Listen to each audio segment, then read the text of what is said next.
안녕하세요. 김신희입니다. 오늘은 찾기 참조 영역의 함수 중에서 VLOOKUP을 공부해 보겠습니다. 예제 파일을 살펴볼까요? 왼쪽 참가자 현황표에는 참가 번호와 이름, 휴대폰 번호 등의 학생에 관한 정보가 들어있고 오른쪽 수상자 명단에는 참가 번호가 있습니다. 함수를 이용하기 전에 눈으로 참가 번호에 해당하는 학생의 이름을 구해 볼까요? 먼저 수상자 명단에서 참가 번호를 확인합니다. 4번이네요. 그 다음 학생들의 정보가 들어있는 참가자 현황표로 갑니다. 이 표의 제일 왼쪽 열에서 아래로 내려가면서 4번을 찾습니다. 여기 4번이 있습니다. 이 4번 참가자의 정보 중에서 두 번째 열에 있는 이름을 가져오면 됩니다. 이 과정을 그대로 VLOOKUP 함수로 옮겨 보겠습니다. 제5셀 선택하고 equal VLOOKUP 아래에 나타난 VLOOKUP 함수 이름을 더블 클릭하고 함수 삽입 버튼 클릭합니다. 첫 번째 인수는 찾으려는 값입니다. 지금은 수상자 명단에 있는 참가 번호를 찾으려고 합니다. I5셀 클릭하고 탭키 이용해서 아래로 갑니다. 두 번째 인수는 참조 범위입니다. 학생들의 정보가 들어있는 참가자 현황표 B5부터 G14까지 드래그하고 펑션키 F4를 눌러서 절대 참조로 바꿔줍니다. 다시 탭키 이용해서 다음 인수로 갑니다. 세 번째 인수는 구하고자 하는 값이 참조 범위의 몇 번째 열에 있는지 열 번호를 입력해주면 됩니다. 이름은 두 번째 열에 있습니다. 숫자 2 입력하고 탭키 눌러서 다음 인수로 갑니다. 마지막 인수는 설명을 보겠습니다. 정확하게 일치하는 값은 false, 비슷하게 일치하는 값은 true를 지정해야 합니다. 수상자 명단에 있는 참가 번호와 정확하게 일치하는 참가 번호를 현황표에서 찾아야 합니다. 그렇기 때문에 false를 입력해야 합니다. false 대신에 숫자 0을 입력해도 됩니다. 확인, 채우기 핸들을 아래로 드래그합니다. 조금 전 수식을 작성할 때 두 번째 인수를 절대 참조로 바꾸었습니다. 왜냐하면 첫 번째 수상자의 이름을 구한 후에 한 칸 내려오면 참가 번호도 이렇게 한 칸 내려와야 합니다. 하지만 참가자 현황표는 B5부터 G14까지 그대로 고정되어 있어야 합니다. 절대 참조로 바꾸지 않으면 참가자 현황표도 이런 식으로 한 칸 내려오게 됩니다. VLOOKUP 함수의 두 번째 인수는 반드시 절대 참조로 바꿔줘야 합니다. 아래쪽 표는 수상자의 이름을 통해서 학교 이름을 구해야 합니다. J11 선택하고 equal VLOOKUP 아래에 나타난 VLOOKUP을 더블 클릭하고 함수 삽입 버튼 클릭합니다. 첫 번째 인수는 찾으려고 하는 값입니다. 수상자의 이름이 들어있는 I11 선택하고 탭키 이용해서 두 번째 인수로 갑니다. 두 번째 인수는 학생의 정보가 들어있는 참가자 현황표입니다. B5부터 G14까지 드래그하고 F4키 눌러서 절대 참조로 바꿔줍니다. 다시 탭키 이용해서 세 번째 인수로 갑니다. 지금 구하고자 하는 학교 이름은 여섯 번째 열에 있습니다. 세 번째 인수 자리에 숫자 6 입력하고 다시 탭키 이용해서 아래로 내려갑니다. 수상자 명단에 있는 이름과 정확하게 일치하는 이름을 참가자 현황표에서 찾아야 하기 때문에 false를 입력합니다. 저는 false 대신 0을 입력하겠습니다. 확인. 그런데 이번에는 값을 제대로 구하지 못했습니다. 뭐가 잘못됐는지 확인해 보겠습니다.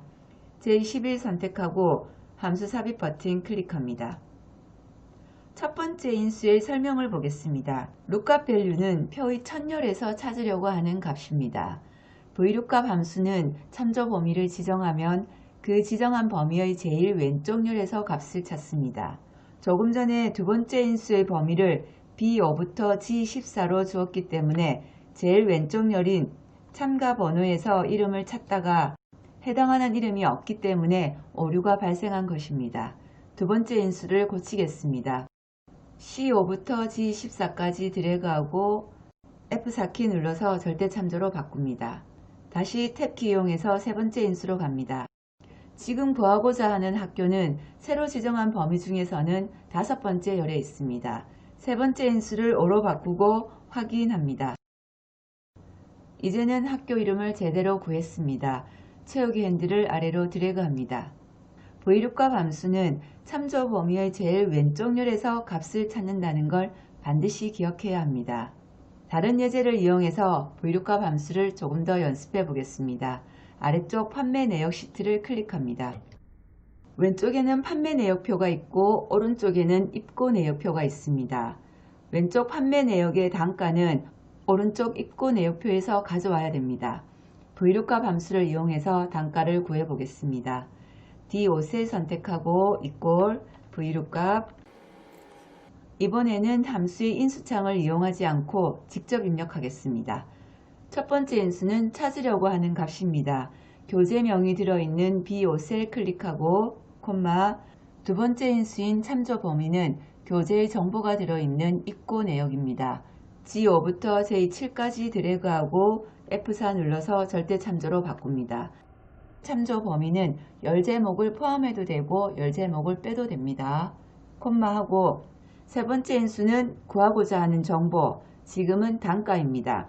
단가는 네 번째 열에 있습니다.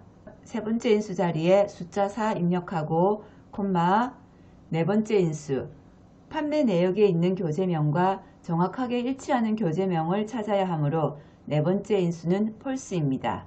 숫자 0 입력하고 가로 닫고 엔터. D5셀의 채우기 핸들을 아래로 드래그합니다. 아래쪽 판매 내역에 있는 단가도 구해볼까요? 오른쪽 입고 내역 1과 입고 내역 2는 똑같은 내용인데 행과 열을 바꿔 놓았습니다. 보통 표는 입고 내역 1처럼 칼럼별로 데이터의 종류를 구분해서 입력합니다. 입고 내역 2처럼 데이터의 종류를 행으로 구분해서 입력한 표가 있다면 Vlookup 함수로는 값을 찾을 수가 없습니다. Vlookup의 V는 vertical, 수직을 뜻합니다. 참조 범위의 제일 왼쪽 열에서 수직으로 내려가면서 값을 찾습니다. 입고 내역 2처럼 수평으로 값이 입력되어 있을 때에는 HLOOKUP 함수를 사용합니다. H는 horizontal, 수평을 의미합니다.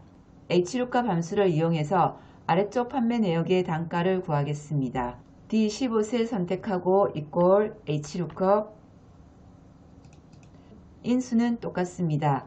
첫 번째 인수는 찾으려고 하는 값, 교재명이 들어있는 B15 선택하고 콤마, 두 번째 인수인 참조 범위는 교재의 정보가 들어있는 H14부터 L17까지 드래그하고 펑션 키 F4 눌러서 절대 참조로 바꿔줍니다. 콤마하고 세 번째 인수는 지정한 범위 중에서 단가는 네 번째 열에 있습니다. 숫자 4 입력하고 콤마, 마지막 인수는 정확하게 일치해야 하니까 0 입력하고 가로 닫습니다. 엔터. 채우기 핸들을 아래로 드래그 해줍니다. 이번 시간에는 Vlookup 함수와 HLOOKUP 함수 둘 다 네 번째 인수를 false로 지정하고 수식을 작성했습니다.